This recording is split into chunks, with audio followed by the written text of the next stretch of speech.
27 ਵੀ ਆਈਨੀ ਤਰਮੀਮ ਦਾ ਮਸਵਦਾ ਅੱਜ ਸੈਨੇਟ ਵਿੱਚ ਮਨਜ਼ੂਰੀ ਵਾਸਤੇ ਪੇਸ਼ ਕੀਤਾ ਜਾਵੇਗਾ। ਸੈਨੇਟ ਦਾ ਇਜਲਾਸ 11 ਵਜੇ ਸ਼ੁਰੂ ਹੋਵੇਗਾ। ਸਰਕਾਰ ਦਾ 64 ਅਰਕਾਨ ਦੀ ਮਤਲੂਬਾ ਤਾਦਾਦ ਮੌਜੂਦ ਹੋਣ ਦਾ ਦਾਅਵਾ। 27ਵੀਂ ਆਈਨੀ ਤਰਮੀਮ ਦਾ ਮੁਜਵਜ਼ਾ ਡਰਾਫਟ ਮੰਜ਼ੂਰ। ਇਜਲਾਸ ਤੋਂ ਬਾਅਦ ਗੱਲਬਾਤ ਕਰਦੇ ਹੋਏ ਇਸਾਕ ਡਾਰ ਨੇ ਆਖਿਆ ਕਿ ਰਿਪੋਰਟ ਆਏਗੀ ਤਾਂ ਸਾਰਿਆਂ ਨੂੰ ਪਤਾ ਲੱਗ ਜਾਵੇਗਾ। ਆਪੋਜੀਸ਼ਨ ਇਤਿਹਾਦ ਦਾ ਤਹਿਰੀਕ ਚਲਾਉਣ ਦਾ ਐਲਾਨ।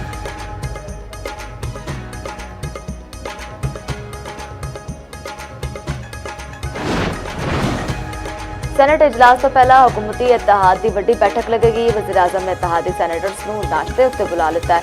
ਮੁਖਤਲਿਫ ਕਿਸਮ ਦੇ ਖਾਪਿਆਂ ਨਾਲ ਤਵਾਜ਼ੋ ਕੀਤੀ ਜਾਏਗੀ। ਦੂਜੇ ਪਾਸੇ ਵਜ਼ੀਰ ਆਜ਼ਮ ਦਾ ਆਇਨੀ ਤਰਮੀਮ ਮਨਜ਼ੂਰੀ ਦੇ ਅਮਲ ਉੱਤੇ ਇਤਿਹਾਦੀਆਂ ਦੇ ਨਾਲ ਇਜ਼ਹਾਰ ਤਸ਼ੱਕੁਰ।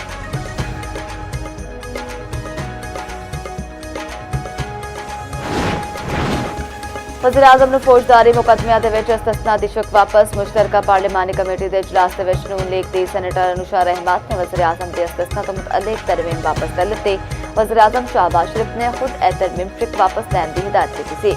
वफाकी वज़ीर कानून आजम नज़ीर तारर ने आख्या है कि वज़ीर आज़म ने सवेरे इस्तिस्ना तो मुतअल्लिक़ तजावीज़ तो मना कर दिता सी।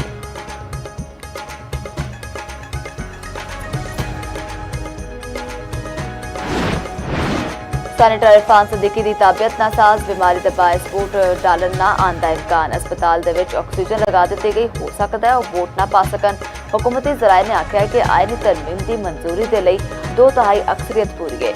सरकार का 64 अरकान की मतलूबा तादाद मौजूद होने का दावा। वज़ीर आला KP सुहेल अफरीदी के खिलाफ मुतनाज़े बयान उत्ते मुकदमा दर्ज। NCCI इस्लामाबाद ने सरकार की मुद्दत के मुकदमा दर्ज किया। मुकदमे के वज़ीर आला KP का बयान अपलोड करने वाला सुहेल नामी मुलजम नामजद।